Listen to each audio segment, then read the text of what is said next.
టీడీపీలో చేరి మంత్రి పదవులు పొందిన వారిపై పోరాటం ప్రారంభించారు ఏపీ ప్రతిపక్ష నేత జగన్. ఇదే విషయంపై గవర్నర్ను కలిసి ఫిర్యాదు చేశారు. జాతీయ స్థాయిలో కూడా పోరాటం చేస్తామని ప్రకటించారు వైసీపీ అధినేత.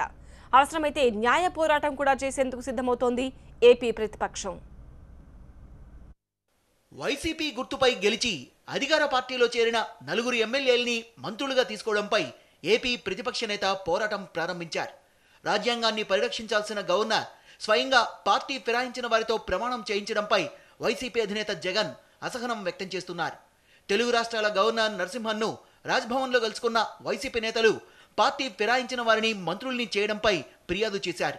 అధికార పార్టీకి దమ్ముంటే ఫిరాయించిన వారితో రాజీనామా చేయించి గెలిపించి మంత్రులుగా తీసుకోవాలని సవాల్ విసిరారు జగన్. గవర్నర్ స్థాయిలో న్యాయం జరగకపోతే రాష్ట్రపతిని కలుస్తామని, కేంద్ర ఎన్నికల సంఘానికి కూడా ఫిర్యాదు చేస్తామని ప్రకటించారు ఏపీ ప్రతిపక్ష నేత. ప్రధాని నరేంద్ర మోదీ అపాయింట్మెంట్ ఇస్తే ఆయన్ను కూడా కలిసి ఎన్డీఏలో భాగస్వామిగా ఉన్న చంద్రబాబు చేస్తున్న చర్యల్ని వివరిస్తామన్నారు జగన్. అదేవిధంగా అన్ని జాతీయ పార్టీల నేతల్ని కూడా కలిసి ఏపీలో జరుగుతున్న ఫిరాయింపు రాజకీయాల గురించి చెబుతామన్నారు. ఇవాళ గవర్నర్ గారికి ఇచ్చిన ఈ లేఖను ఈ స్పిరిట్ను ఢిల్లీ దాకా తీసుకుపోతాం. President of the country appointment అడిగాం.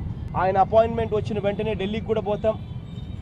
ప్రెసిడెంట్ గారిని కలుస్తాం, ఎలక్షన్ కమిషన్ను కలుస్తాం, వివిధ పార్టీలను కలుస్తాం, ఇంక్లూడింగ్ మోడీ గారిని కూడా అవకాశం ఉంటే అపాయింట్మెంట్ ఆయన అడుగుతాం. ఆయన కూడా ఇస్తే ఆయన దగ్గరికి కూడా వెళ్ళి మీ ఎన్డీఏ పార్ట్నర్గా ఉన్న వ్యక్తి ఈ మాదిరిగా చేస్తూ ఉంటే మీకు చెడ్డ పేరు రాదా సార్ అని చెప్పి ఆయన కూడా అడుగుతాం. ఈ విషయం తీసుకొని పోయి ప్రతి పార్టీ దగ్గరికి తీసుకొని పోయి ప్రతి పార్టీని కూడా కలుస్తాం, కలిసి ప్రతి పార్టీని కూడా అడుగుతాం.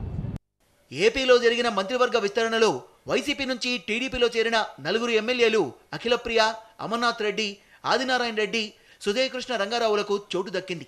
ఈ నలుగురు రాజీనామా చేసే వరకు పోరాటం కొనసాగుతుందని జగన్ ప్రకటించారు. వారి నియోజకవర్గాల్లో సైతం ఉద్యమాలు చేపడతామని చెప్పారు. ఇదిలా ఉంటే ఒక పార్టీపై గెలిచి మరో పార్టీలోకి మారిన వారు వెంటనే రాజీనామా చేయడం దేశమంతా అనుసరించాల్సి ఉందన్నారు కేంద్ర మంత్రి వెంకయ్య నాయుడు. ఏదైనా ఒక పార్టీకి ఇబ్బంది కలిగినప్పుడు మాత్రమే డిమాండ్ చేయడం సరికాదన్నారు. దేశమంతా కూడా ఒక పార్టీ మారిన వ్యక్తి మారిన క్షణం తన పార్టీ ద్వారా వచ్చిన పదవికి రాజీనామా ఇవ్వాలనేది సిద్ధాంతం. దానిపైన దేశంలో ఒక అభిప్రాయం వచ్చి ఆ దిశలో ముందుకు వెళితే దేశానికి మంచిది, ప్రజాస్వామ్యానికి మంచిది. నేనేమన్నానంటే మాకు ఇబ్బంది కలిగినప్పుడు మాత్రం చట్టం దాన్ని అని కాకుండా ఒక సూత్రబద్ధంగా ఎవరికైనా సరే, ఇప్పుడు కర్ణాటకలో కూడా బీజేపీలో చేరినప్పుడు ఏం చేశారంటే అందరూ ఎమ్మెల్యే పదవికి రాజీనామా ఇచ్చారు, ఎలక్షన్ జరిగింది. అది మంచి ఆదర్శమైన పరిస్థితి. ఆ విధంగా ముందుకు వెళితే మంచిది. ఏపీ ప్రతిపక్ష నేత జగన్ పోరాటానికి బీజేపీ సీనియర్ నేత వెంకయ్య నుంచే కౌంటర్ మొదలైంది. రాజ్యాంగాన్ని కాపాడాలంటూ జగన్ ప్రారంభించిన ఈ పోరాటం ఎంతవరకు విజయవంతమవుతుందో చూడాలి.